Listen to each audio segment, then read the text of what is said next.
Welcome to my channel. आज हम बात करेंगे क्लास 11 के chapter first some basic concept of chemistry के पार्ट 2 की। पार्ट 2 में हम स्टार्टिंग करते हैं अपना डाल्टन एटॉमिक थ्योरी से।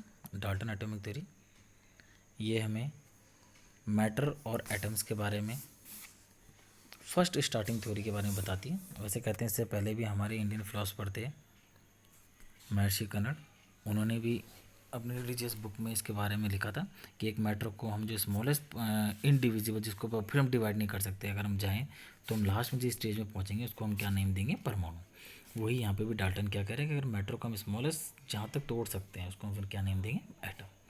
तो फर्स्ट पॉइंट इनका यही है, matter consist of indivisible atom. Matter को हम सिर्फ कहाँ तक तोड़ सकते, एटम तक। फिर एटम इंडिविजुअल, अब एटम को हम नहीं तोड़ सकते, ठीक है। All atoms of a given element have identical property. जैसे कि सपोज करो आयरन है, अगर मैं आयरन को तोड़ूंगा एलिमेंट को, तो जो उसके छोटे छोटे जो पार्टिकल्स होंगे, जिसको मैं एटम कह रहा हूँ, वो जितने भी एटम होंगे वो सबका क्या होगा, एक जैसे होंगे, दिखने में भी, बाई मास भी, by property, any physical property, chemical property, ठीक है। और जो अलग अलग होंगे, दूसरा पॉइंट देखो, एन एटम डिफरेंट और डिफरेंट एटम डिफरेंट इन मास, अलग अलग होंगे। थर्ड पॉइंट है, अगर कंपाउंड बनाते हैं एलिमेंट को तो फिक्स रेशो में ही बनेगा। जैसे वाटर की बात करूँ तो वाटर हम तभी बनेगा जब हाइड्रोजन के 2 और ऑक्सीजन का 1 मिलेगा, ठीक है। अदरवाइज वाटर बनाना इम्पॉसिबल है। ऐसे ही अब उस वाटर को चाहे नेचुरली बनाओ या फिर आर्टिफिशियल बनाओ, उसका फिक्स्ड रेशो रहेगा। Third point clear. Fourth, the chemical reaction involve reorganisation of atom. There are neither created not destroyed in chemical reaction. अगर आप केमिकल रिएक्शंस करते हो रिएक्टेंट से प्रोडक्ट की तरफ, तो जो हमारे जो नंबर ऑफ एटम्स है वो चेंज नहीं होंगे, वो वैसे ही रहेंगे जैसे किस में थे, रिएक्टेंट साइड में।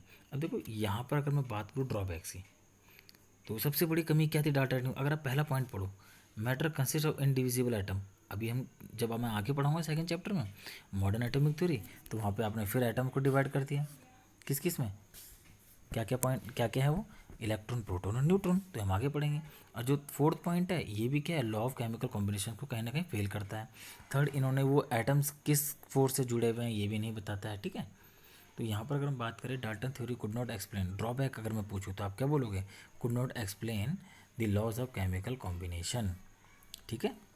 ये इसका ड्रॉबैक आ गया। तो ये बात हुई हमारी किसकी, डाल्टन एटॉमिक थ्योरी की। अब हम बात करते हैं एटॉमिक एंड मॉलिक्यूलर मासेस की। एटॉमिक मासेस क्या होते हैं, देखो एटॉमिक मास होता है हमारे पास कि हमने क्या करा, अब कार्बन को एक सेंटर ले लिया कि भाई इसका वेट कितना होता है, 1/12 होता है। अब जो भी हम ये मास हमने कंसिडर कर लिया कि 1/12 of the mass of 1 carbon is 12, ठीक है।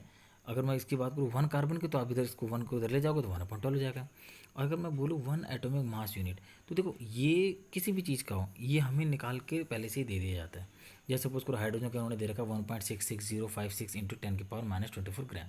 अब मेरे से पूछ रहे हैं मास ऑफ एटम, तो मैं तो ये दे रखा है 1.66। और अगर मुझे निकालना है in terms of atomic mass unit, तो मैं क्या करूँगा, उसको उससे डिवाइड कर दूंगा, मेरा क्या आ जाएगा, आंसर आ जाएगा। क्योंकि जो पहला वाला वो कार्बन का तो यही है कि नहीं, और जो एटम हाइड्रोजन का निकाला वो भी यही है। इसी तरीके से अगर मैं किसी दूसरे एलिमेंट का निकालूंगा तो नीचे बार बार मैं क्या रख दूंगा, कार्बन का रख दूंगा। इसी तरीके से मुझे दूसरे अलग अलग उनका मिलता रहेगा, ठीक है। हम इसको किससे दिखाते हैं, एएमओ बोलो, एटॉमिक मास यूनिट। और जो अब हम लेटेस्ट रिप्रेजेंट करते हैं उसे हम क्या लिखते हैं, स्मॉल यू बना देते हैं, ठीक है, direct unit.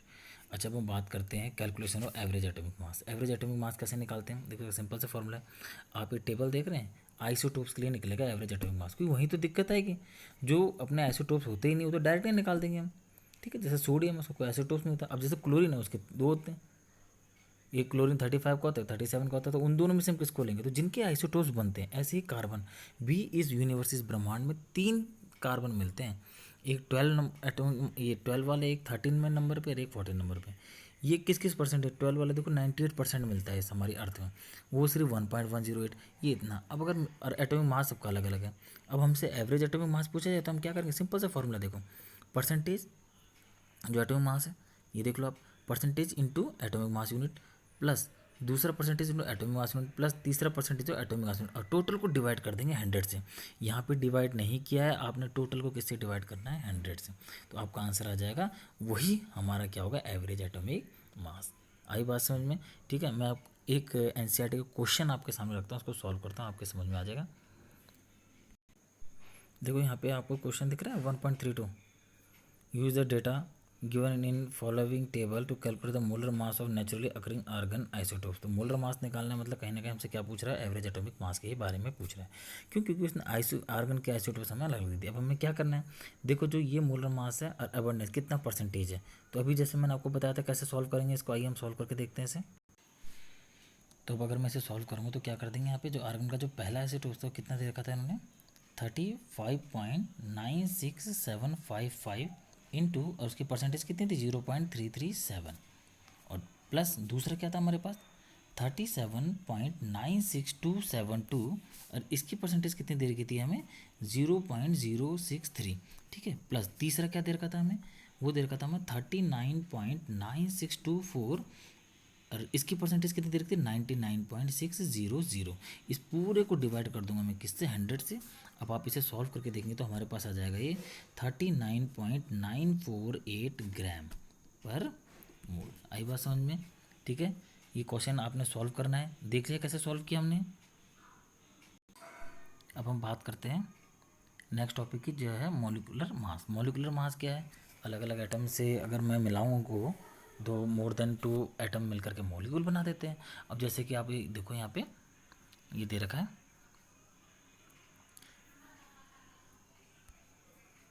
Molecular mass of methane निकालना है। तो क्या है ये CH4, मीथेन का फॉर्मूला। तो कार्बन का कितना होता है, ये हमने 1 to 20 याद करने, कई बार आपको दे भी दिया जाता है। तो 12 होता है। हाइड्रोजन का कितना होता है, 1 होता है। तो कितने हाइड्रोजन है, 4, तो 4 इंटू 1, तो कितना आ गया टोटल हमारे पास 16.043। लास्ट में क्या लगा देंगे, यू। क्लियर है? ऐसी वाटर का भी, और आपके पास NCERT में क्वेश्चंस भी हैं, और उनको मैं भी सॉल्व करता हूँ। पहले ये भी बता दें, फार्मूला मास, एटॉमिक मास और मॉलिक्यूलर मास ज़्यादा अलग अलग टॉपिक नहीं है, एक जैसी। एटम मतलब एक एटम से मिलके बना, मॉलिक्यूल में दो या दो से ज़्यादा। और जो फार्मूला मास है वो क्या होता है कि मॉलिक्यूलर मास और फार्मूला मास में क्या अंतर है, देखो इसका स्ट्रक्चर थोड़ा चेंज हो जाता है। इसमें क्या रहता है, एक एक यूनिट रहती है, और ये क्या रहता है, केज लाइक स्ट्रक्चर होता है। मतलब बहुत सारे, जैसे सल्फर, जैसे अगर मैं बात करूँ यहाँ पे मीथेन की, तो एक कार्बन 4 हाइड्रोजन है। यहाँ पर अगर मैं बात करूँ सोडियम क्लोराइड की, तो आप ये भी तो कह सकते हो कि एक सोडियम और एक क्लोराइड है। लेकिन यहाँ पे क्या डिफरेंस है कि जो सोडियम क्लोराइड है इसका 3D स्ट्रक्चर होता है, बहुत सारे चिपके एक साथ रहते हैं। इसलिए करना हमने वही है, सोडियम का कितना होता है, क्लोरीन का कितना होता है, आपको टेबल में से याद करने हैं, और यहाँ पर इन दोनों का प्लस कर देना है। ठीक है, लेकिन थोड़ा सा डिफरेंस है कि मॉलिक्यूलर मास और फार्मूला मास क्या होता है। ठीक है, एक एग्जाम्पल क्वेश्चन देख लेते हैं एक बार। जैसे आप ये वाला क्वेश्चन देखो, calculate the molecular mass of glucose. तो ग्लूकोज में फॉर्मूला C6H12O6, तो C6 तो 6 इंटू कार्बन के 12, प्लस हाइड्रोजन कितने होते हैं, 1 होते हैं, कितने 12 इंटू 1, और प्लस 6 इंटू कितने होते हैं ऑक्सीजन के 16। इनको सॉल्व करो, आपके पास 180.162, और हम लास्ट में क्या लगा देंगे, यू यूनिट। तो क्लियर हुआ ये आपके। तो ये मैं आपके लिए क्वेश्चन दे रहा हूँ, calculate the molar mass of following H2O, CO2 और CH4। बहुत ईजी है, अभी हमने सॉल्व करा। CH4 को तो अभी कर लिया था। कार्बन डाइऑक्साइड CO2 का भी आप कर लोगे, 12 + 2 × 16, और वाटर का भी कर लोगे 2 × 1 + 16। ठीक है, तो आप करना है इसे। फिर इसके बाद हम नेक्स्ट टॉपिक स्टार्ट करेंगे अपना मोल कॉन्सेप्ट। Okay class.